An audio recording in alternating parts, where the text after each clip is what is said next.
বক্তৃতা দিচ্ছে একজন সাধু সন্ন্যাসী, একজন না, চিন্ময় প্রভুর সাথে আরো অনেকে আছে, আমি তাদেরকে চিনিও না। না ধরে লাইভে নিয়ে আসে তাদেরকে কথা বলার সুযোগ করে দিচ্ছেন, এই সমস্ত খুনিদেরকে আপনারা দেন, এদেরকে আটক করেন করে দেয়। তখন নিজে কিন্তু আওয়ামী লীগের নেতা, এবং আওয়ামী লীগের সারাদিন আওয়ামী লীগের অফিসে বসে থাকে, এই ষড়যন্ত্রের সঙ্গে উনিও জড়িত।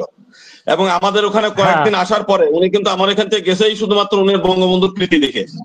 আজকে তারা আওয়ামী লীগের ভর দিয়ে এবং আওয়ামী লীগের প্রতাত্মা তাদের মধ্যে আছে বিধায় তারা এই এজেন্ডা বাস্তবায়ন করতে চাচ্ছে, এবং এইটা স্পষ্ট, এবং আওয়ামী লীগ পরিকল্পিতভাবে এটা চেষ্টা করছে যে এর মাধ্যমে করা যাবে। চিন্ময় প্রভু আমাদের কোনো আন্দোলনে বিগত দিনে ছিল না, যেটা গোবিন্দ দাও জানে। গোবিন্দ দা আমরা একসাথে আন্দোলন করেছি, মিটিং মিছিল সবকিছুই করেছি, তখন কোনোদিনই চিন্ময় প্রভু আমরা দেখি না।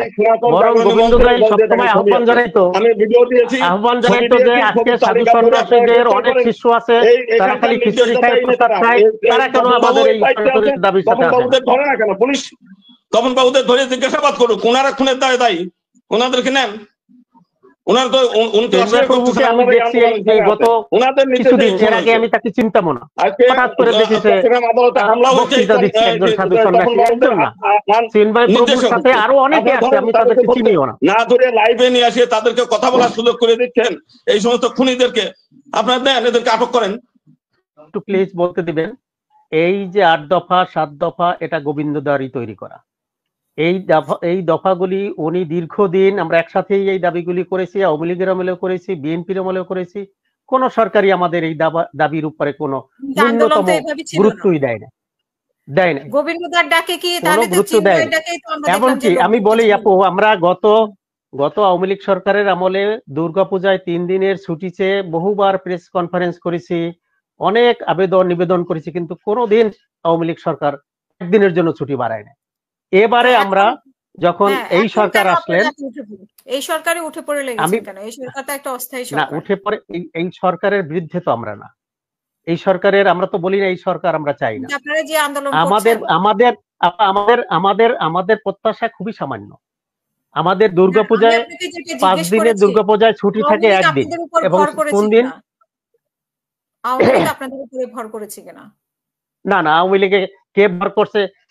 শত শত হাজার হাজার মানুষ আছে, তার মধ্যে কে আওয়ামী লীগ, কে বিএনপি, কে জাতীয় পার্টি, আমি এটা জানি না। আমি জানি না, এটা এর সম্বন্ধে আমার কোনো বক্তব্য নাই। তবে আওয়ামী লীগ যে আমাদের বিগত দিনে কিছুই করে নাই, সেটা আমরা বিগত দিনেও বলেছি, এখনো বলি আমাদের ন্যূনতম আমাদের দাবির প্রতি সম্মান দেখায়। আমি গতকাল নিশ্চয়ই দেখেছেন, মির্জা ফখরুল ইসলাম আলমগীর সাহেব একটা বক্তব্য দিয়েছেন, আমি নিজে আমার আইডি থেকে পোস্ট দিয়েছি, অসাধারণ একটি বক্তব্য দিয়েছেন। উনি পরিচ্ছন্ন নেতা, উনি একজন পরিচ্ছন্ন মানুষ, ওনাকে আমরা শ্রদ্ধা করি। সেক্ষেত্রে আমার বক্তব্য স্পষ্ট, যে কোনো অন্যায়ের বিচার হোক, সেটা আমাদের চাওয়া। এই আওয়ামী লীগ সরকারের যারা লুটপাট মানে অন্যায় অবিচার করছে, প্রত্যেকের বিচার হোক। কিন্তু সেক্ষেত্রে আমরা কি অন্যায় করেছি আপু? কি অন্যায় করেছি আমরা? আপনারা যেটা নিয়ে অন্যায় করেছেন, আপনাদের যে আন্দোলন, এখন হঠাৎ করে যে বিক্ষোভ, আপনাদের 8 দফা নিয়ে আপনারা হাজির হয়েছেন, এবং আপনারা যে অচল করে দেওয়ার চেষ্টা করছেন বাংলাদেশকে, এবং একজন খুন হয়েছে, আমরা কি আমাদের আন্দোলনকারীরা কি কোথাও ভাঙচুর করেছে, কোথাও জ্বালাও পোড়াও করেছে, কোথাও কিছু করেছে? বা আপনি এটা নিয়ে না করে নাই। আপনারা যে এই মুহূর্তে নামতেছেন, আপনারা এই রক্তের দাগ শুকায় নাই, রক্ত ভিজা। আপনি মনে করেন 3টা গণহত্যা হলো, সেইখানে মনে করেন নির্মম ভাবে আজকে 1581 জন লোককে হত্যা করলো, 50 লক্ষ লোকের হাত নাই, পাও নাই, চোখ নাই। সেইখানে এখনই কি আপনাদের এই আন্দোলন দরকার? আপনি এই সরকার তো অনেকেই আন্দোলনে, যেমন আমরা বিএনপিরা পেয়ে যেতে হবে, সেটা নিয়ে 8 দফা আমরা আজকে 8 দফা আমাদের আজকের কথা না, 8 দফা হলো অনেক আগে থেকে শুরু হয়েছে। আর এখনকার বিষয়টা আমি বলি, এই দেশে আমরা না আওয়ামী লীগের কোন দফার মধ্যে আছে কিনা আমি জানি না। আমি আওয়ামী লীগের প্রশ্ন আমি তুলতে চাই না। আওয়ামী লীগের কোন দফার মধ্যে সংযুক্ত আছে কিনা সেটা আমার জানা নাই। আমাদের চাওয়া হইলো সংখ্যালঘু মন্ত্রণালয়। এটা কি আওয়ামী লীগের চাওয়া? আওয়ামী লীগ কি আমাদের জন্য কি করেছে? আওয়ামী লীগের চাওয়া হবে কেন? আজকে আওয়ামী লীগের নির্মম ভাবে পতন হয়েছে আপা, নির্মম ভাবে পরাজয় হয়েছে। আজকে ক্ষতিগ্রস্ত হচ্ছে আমরা। এরকম না কেন আমাদের সমস্যা কি? আমার বাড়িতে ক্ষতি হয় নাই, আমার সমস্যাটা কি? এই জন্য যে অন্যায় করছে তার বিচার হবে, যে অন্যায় করছে তার যত রকম আইন আছে বিচার হোক, সেটা আমরা চাই। সে আওয়ামী লীগ হোক আর বিএনপি হোক আর জাতীয় পার্টি হোক, অসুবিধা নাই। জামাত ইসলাম যদি আমাদের, মনিরুজ্জামান মনির ভাই আপনাকে 1 সেকেন্ড একটু বলবো, আমাদের সনাতনী সম্প্রদায়ের প্রত্যাশা খুবই সামান্য রাষ্ট্রের কাছে। আমরা তো রাষ্ট্রের অংশীদারিত্ব চাই না, আমরা মন্ত্রিত্ব চাই না, আমরা কিছুই চাই না। আমরা অনেক কষ্ট করে নিজের কাজ নিজেরা করি, নির্বিঘ্নে শান্তিতে থাকতে চাই। আমরা রাষ্ট্র এবং সংবিধান আমাদের যেটুকু রাইটস নাগরিক হিসাবে যে অধিকারটুকু দিয়েছে আমরা সেটুকু চাই। আপনারা যে শান্তিতে থাকতে চান। না, এইখানে আমি একটু যুক্ত করে দিই। তখন নিজে কিন্তু আওয়ামী লীগের নেতা, এবং আওয়ামী লীগের সারাদিন আওয়ামী লীগের অফিসে বসে থাকে, এই ষড়যন্ত্রের সঙ্গে উনিও জড়িত।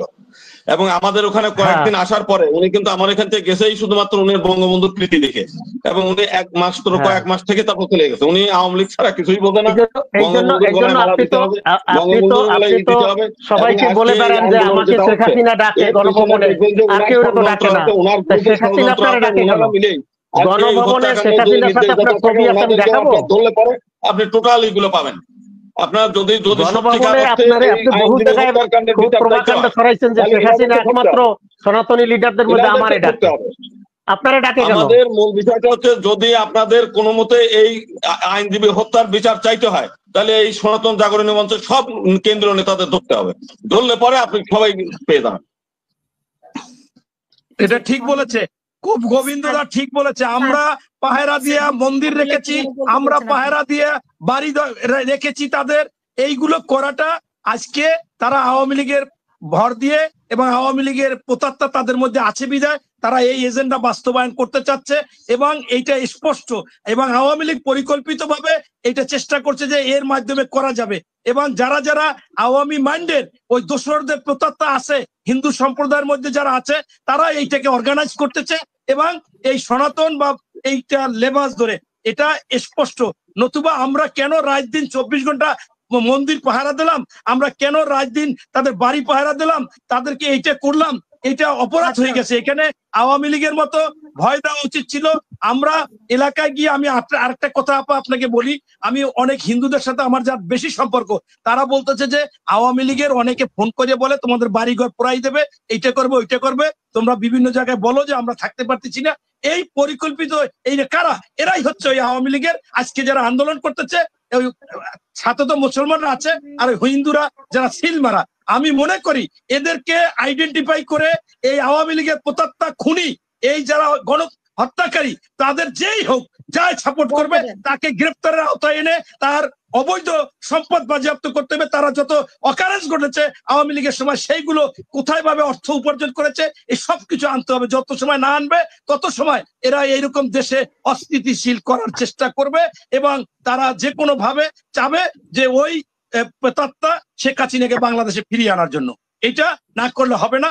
এটা আমি সবিনয় অন্তর্বর্তীকালীন সরকারের কাছে বলবো, আপনি আলাদাভাবে সেল করে, তারা যেমন হিন্দু সম্প্রদায়রা চায় তাদের আলাদা মন্ত্রণালয়, এখন প্রথমে আলাদা একটা সেল করুন, তার মাধ্যমে গোয়েন্দা দিয়ে এনকোয়ারি করে প্রত্যেককে যাচাই বাছাই করে এরপর আইনের আওতায় এনে একেবারে তাদেরকে, আমরা তো গ্রেপ্তার হইলে আমাদের চেহারা চেঞ্জ হয়ে যেত, ঠ্যাং ভাঙ্গে যাইতো। আমরা মনে করেন আয়না করেছিলাম 3 বার, আর এদের কমপক্ষে আপনারা আইনে যাচাই বাছাই করুন।